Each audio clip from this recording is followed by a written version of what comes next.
Brought to you by Budweiser. The best things in life are the things that are true. Budweiser. Fox welcomes you back live to the Aaron's 499 here in Talladega, Alabama, with Jeff Hammond, Chris Myers, and Jimmy Johnson, your leader through 76 laps. And team racing and Hendrick Motorsports, part of it. Evernham, DEI, those have been your leaders. No Ford or Pontiac has led today. Well, what you're looking at right now, these cars here qualified up toward the front, these teams, and I think they've been able to work together to be able to lead this race and to show how kind of dominance they've got. And right now, Jimmy Johnson in that Hendrick Power number 48 looks pretty impressive. And, you know, NASCAR mandated the smaller fuel cells starting at Talladega last fall. Seemed to work. The race run without a caution, but this time the crash happened early. The smaller cells never really had a chance to make a difference. Let's watch this on lap 4 as you continue to see the live action. Jeff Hammond, it starts with Ryan Newman. Yeah, Ryan Newman cut a tire down and literally just spun right up in front of the whole field. I mean, he sustained serious damage. See the car to catch on fire. He walked away, but a lot of guys really got pulled up. 27 cars took out a lot of guys who really had, I think, expected was promising day. We saw the tire off. Yeah, what does a tire weigh like that when it goes over the wall? When it's got a spindle hook to it like it right there, you're probably talking about almost 125 pounds, maybe 30 pounds as far as flying around. And you see the damage right there, the left front of Ryan Newman's car. Again, Ryan Newman, a tough finish, finishing last at Daytona and at Talladega last year. 27 cars involved in that. That's the most ever. That is the biggest of the big ones. 24 cars were involved in the wreck last year. As we go back upstairs and rejoin Mike, Larry, and Derek. Kenny Schrader has rejoined the race. Rusty Wallace and Jimmy Spencer each made a couple of laps and have gone back to the garage and retired. Jack Sprague and Jeff Burton's cars are still under repair, but the cars that have been withdrawn are Ryan Newman, Casey Mears, Johnny Benson, Ricky Rudd, Hermie Sadler, Jimmy Spencer, and Rusty Wallace.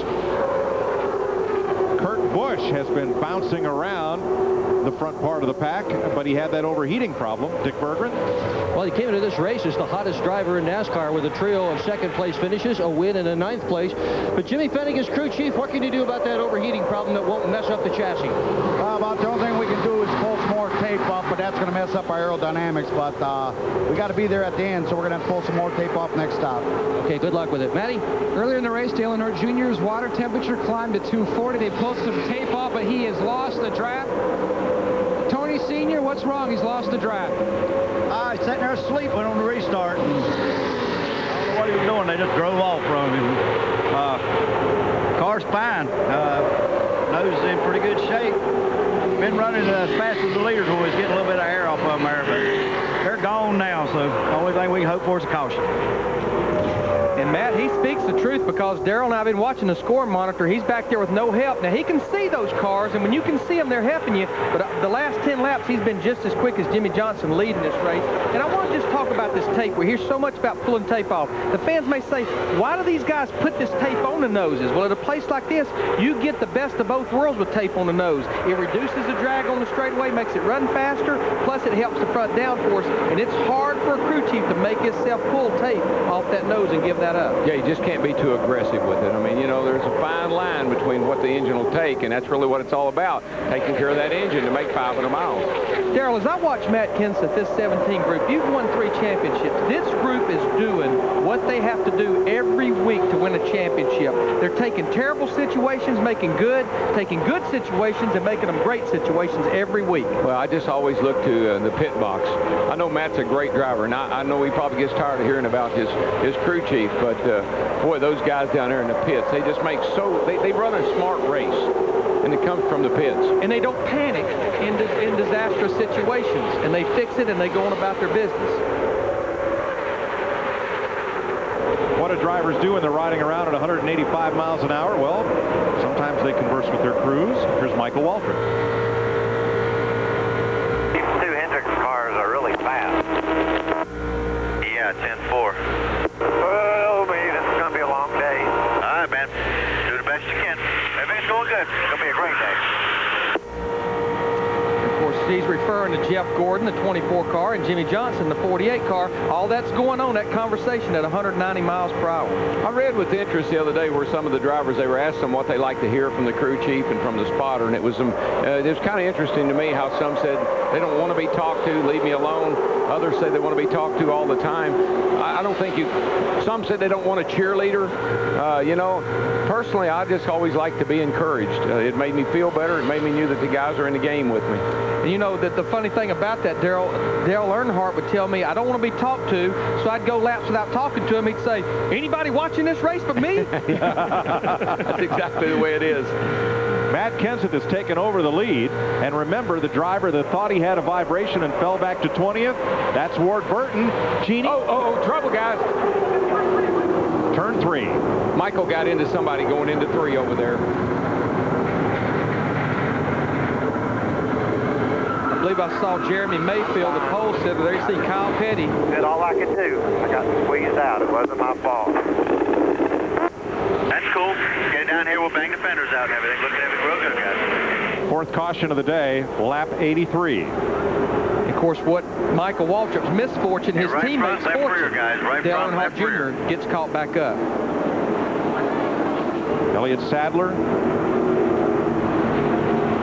I don't believe pit road is open yet. No, it is not open, but they had some damage. I think they were afraid of cutting the tire down, and he should be able to get back out. I think it's going to be awfully close before those leaders come back around. And that eye right there. the other driver who benefits We're if he good. did have that vibration, I was just starting to talk about Ward Burton, who'd made his way up to second place. But Michael coming in with damage. Trying to Gauge his eye, Michael. Yeah, everything's good. See what happens here. He's going down there. Jeff Gordon's underneath of him. Ooh, he just got into a tight spot there. Made contact. Gets Jeremy Mayfield, the 19 car. Boy, Robbie Gordon and the 31 Tony Raines, all those cars just barely make it by.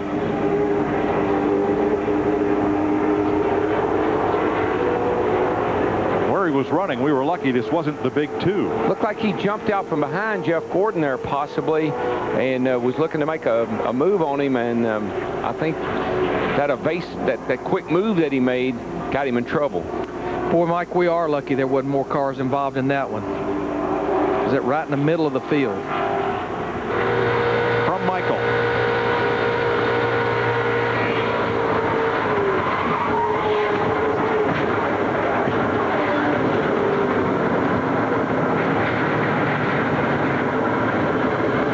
Comes off pit road to stay on the lead lap. Boy, did you see Kyle? I mean, he was just headed right for him.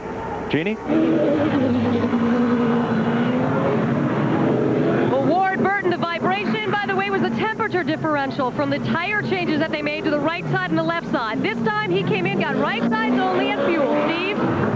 4 tires for Matt Kenseth, and they did take a little piece of tape off that left front grille this time, Jeannie.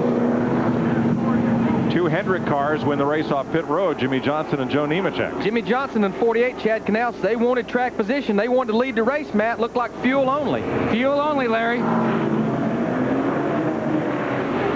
Now, they led the race off pit road, but Kurt Busch scored as the leader on that lap over Elliott Sadler. These guys went to school yesterday, and Joe Nemechek had a faster car than Dale Jr., but once Dale Jr. got in front, Nemechek couldn't pass him.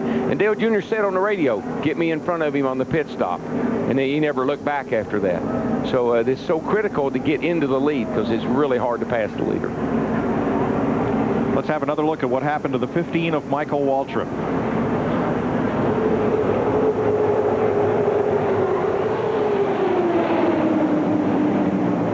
Robbie Gordon in the 31, which we saw him on pit road with his hood up. He was so fortunate to make it through there. Yeah, and Michael comes down and